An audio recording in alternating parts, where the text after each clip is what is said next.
¿Cuál es el top 5 de jugadores belgas en la liga italiana? Comenzamos.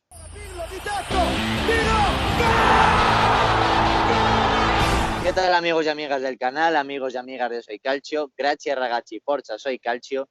Hoy retomamos una serie que hemos hecho en el canal varias veces, con jugadores sudamericanos, con jugadores europeos. Hemos hecho ese top 5 de argentinos hace poco, ese top 5 de chilenos, y vamos a hablar un poquito de ese top 5 belgas, que desde luego llama mucho la atención, porque hemos visto jugadores muy buenos de procedencia belga en la liga italiana, y cómo no, pues vamos a contar con Irati Prat, que ya sabéis que aparte de hablar de fútbol italiano también lo hace de fútbol belga. Un top 5 Irati que yo creo que va a tener un muy buen nivel, nos va a gustar a la gente, y vamos a ver si te parece rápidamente con uno de ellos. Y es el caso de Raja Nainggolan, porque el jugador tiene una, aparte de tener una historia un poco particular, además es un jugador bastante especial por lo que comentan en algunos contextos, pero es cierto que vino muy pronto desde Bélgica, se puso a hacerse un poco como jugador en Serie B y posteriormente lo haría en Serie A, y al final se ha vuelto un jugador muy importante que incluso ha sido uno de los mejores en su posición en los últimos años, en las últimas temporadas. Pues sí, de este top 5 yo creo que es junto con el siguiente, obviamente, que ahora vais a ver quién es, el que más trascendencia ha tenido, ¿no? Porque es que ha sido tremendamente importante en lo que es el fútbol italiano. Pues a ver, Raja Nainggolan es un personaje muy importante, ¿no? Muy interesante, porque al final es de madre belga, de padre indonesio, de ahí viene ese apellido que tiene, ¿no? Es cierto que se cría un poco futbolísticamente primero en Amberes, en Bélgica, en el Germinal Beerschot, que es un equipo que ahora mismo no existe, que se refundó en otro que está en segunda división, pero es un equipo muy importante de la ciudad de Amberes.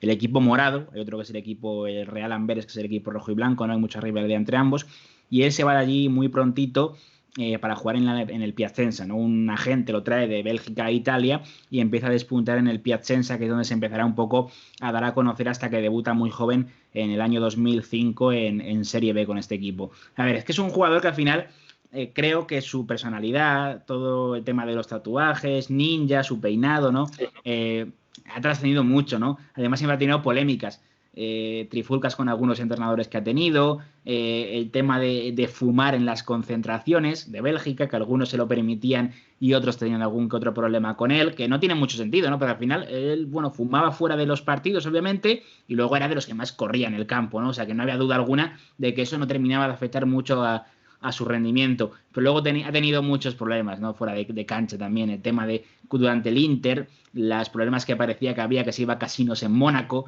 a gastar cantidades ingentes de dinero, mientras que en el Inter rendía muy mal, pero bueno, esos son temas extradeportivos. Al final, si nos quedamos en lo futbolístico, podemos decir que es un jugador que ha estado como mejor centrocampista en la Gala del Calcio durante 4 años consecutivos, 2015, 2016, 2017, 2018, se habla del altísimo nivel que alcanzó y que yo creo que primero en el Cagliari, donde se dio a conocer más en un contexto italiano, cuando empieza a sentarse en Serie A, posteriormente en la Roma, cuando ya creo que lo empieza a conocer todo el mundo fuera de Italia, sobre todo por eso que decíamos, no era un gran mediocampista, pero también era muy extravagante y eso llamaba la atención mucho de todo el mundo. Luego da el paso al Inter, en ese polémico traspaso en el que Zaniolo y Dinero acaban en Roma a cambio de Nainggolan. Al final, el que sale ganando, obviamente, es la Roma, viendo lo que ha pasado actualmente. Y luego esa etapa en la que está actualmente en el Cagliari, ¿no?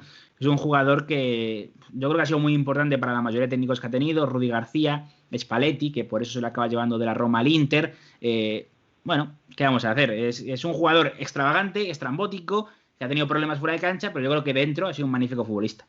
Sí, subimos hace poco un artículo en nuestra web que podéis leer, en el que Eusebio Di Francesco, una de las cosas que más echa en cara es haber vendido tanto a Raja Nainggolan como a Kevin Strootman. Para él dice que eran jugadores muy importantes, que es cierto que él aupó a esa decisión de Monchi de acabar echando pues a uno y otro, pero que al final el centro del campo se le desquebrajó un poquito por este toma de decisiones y por ese cambio tan radical. Yo creo que a lo mejor sí que le vino mucho mejor con la llegada de Zaniolo a ganar dinero, pero es cierto que al cambiar tu medio campo radicalmente, pues a lo mejor sí que podrías echarlo un poquito en cara. Pero bueno, yo creo que tampoco debería estar mayormente arrepentido, porque la irrupción de Zaniolo es increíble, la Roma tiene Sí. futuro para más, y aunque se le haya caído durante esa temporada y haya perdido el puesto por ello, pues a lo mejor no se lo tiene que echar mucho en cara. El siguiente yo creo que es el hombre grande, ¿no? El hombre que ha hecho historia, que se reconvirtió de una manera increíble, y que además de una forma que a mí me sorprendió muchísimo, ¿no? Y después de esa reconversión se ha hecho un jugador que se ha hecho más tributo, más leyenda. Es uno de los hombres más queridos de la afición de Nápoles, que es una de las más sentidas de Italia, y por tanto ya sabéis de quién está hablando, de Dries Mertens, un jugador Irati que al final llegó de una manera, que es ese extremo, se ha pasado al delantero centro y se ha hecho un jugador impresionante que además está viendo unos números que son historia en el equipo de Nápoles. Sí, antes del parón igualó ese récord de Marek Hamsik, de máximo goleador de la historia del Napoli, 121 goles. Y es jugador que, como tú dices, es leyenda, ¿no? Del club de San Paolo, sobre todo cuando superó a Maradona, ¿no? Lo que eso significaba, cuando igualó el eslovaco. Está claro que yo creo que nadie esperaba que alcanzara estas cifras, pero es verdad que ha sabido ir poco a poco reconvirtiéndose como futbolista, ¿no? Él llega en 2013 a cambio de unos 10 millones de euros desde el PSV, ya había brillado en la Eredivisie tanto en el PSV como en Utrecht. Habíamos visto un extremo, es un jugador regateador, un jugador que marcaba goles, pero al final era un extremo, ¿no? Y lo que cambia un poco su carrera es esa lesión de Arkadiusz Milik con Mauricio Sarri, ¿no? Después de que se marche Gonzalo Higuaín, él también había jugado como extremo en sus primeros años en el San Paolo, y cuando tiene que utilizarlo Sarri de falso 9, ¿no?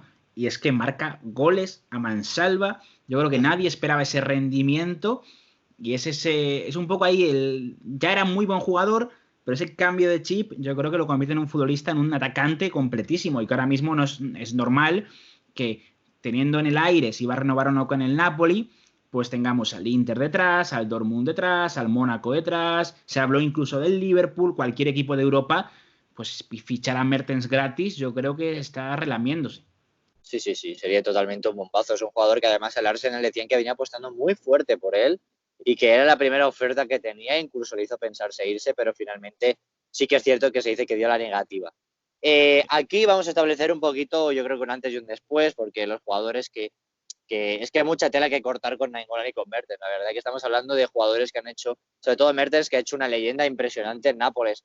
Y aquí vamos con Jean-François Gillet, que es un portero que todavía pues sigue ahí, ¿eh? Es un jugador muy veterano que le vemos que todavía sigue dando guerra y que es un portero que también hizo carrera en Italia. Sí, tiene 40 años, está actualmente en el Standard de Lieja, ¿no? Que es donde salió antes de marcharse a Italia. A Italia llegó en 1999 y ha estado hasta 2015, o sea, 16 años de su carrera los ha vivido en Italia. Y ha sido muy importante, ¿no? Ha jugado en el Bari, en el Treviso, en el Bologna, Catania, Torino, o sea, ha sido muy importante en muchos equipos, ¿no? Es cierto que su paso por Italia queda muy emborronado por el Calcioscomese de 2012, y es que cuando él estaba en el Bari, en una de sus etapas que está en el Bari, hay un escándalo de apuestas, ¿no? En el fútbol italiano, posterior al Calciopoli. Y él está implicado junto con otros compañeros de equipo. Entonces, de primeras, recibe una sanción de no poder competir durante 3 años y 7 meses. Finalmente, esta sanción queda únicamente acortada a 13 meses, pero es obvio que en Italia queda esa mancha, ¿no? De que estuvo implicado en escándalos de apuestas y en cosas ilegales que no estaban permitidos para los diferentes futbolistas. Pero bueno, en lo regla general ha sido un portero que ha destacado por ser un auténtico para penaltis. De hecho, ha parado más de 30 penaltis en toda su carrera.